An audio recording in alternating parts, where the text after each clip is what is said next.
শবে মেরাজ, নবী করিম সাল্লাল্লাহু আলাইহি সাল্লামের যে রাত্রে মেরাজ হয়েছিল সেটা হলো শবে মেরাজ।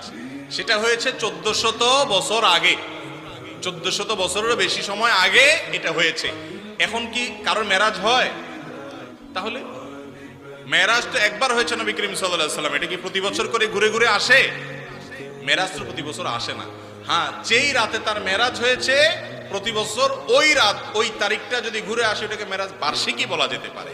যাই হোক, নবী করিম সাল্লাল্লাহু আলাইহি সাল্লামের মেরাজ সম্পর্কে হাফেজ ইবনে হাজার আসকালানী, ইমাম ইবনে তাইমিয়া, ইমাম ইবনুল কাইয়িম রাহিমাহুল্লাহ সহ পৃথিবীর বড় বড় পণ্ডিত আলেম যারা আছে, যাদের ইলম থেকে উপকৃত হওয়া ছাড়া কোনো উপায় নাই এমন অবস্থা, সেই সমস্ত মুহাদ্দিস এবং উলামাদের বক্তব্য হলো নবী করিম সাল্লাল্লাহু আলাইহি সাল্লামের মেরাজ হয়েছে এটা সত্য নয় বরং মহাসত্য, কিন্তু কোন মাসে হয়েছে, কোন তারিখে হয়েছে, এই বিষয়ে নবী করিম সাল্লাল্লাহু আলাইহি সাল্লামের কোন হাদিস থেকে পরিষ্কারভাবে স্পষ্টভাবে বিশুদ্ধ কোন বর্ণনা দ্বারা কোনোভাবে প্রমাণিত না।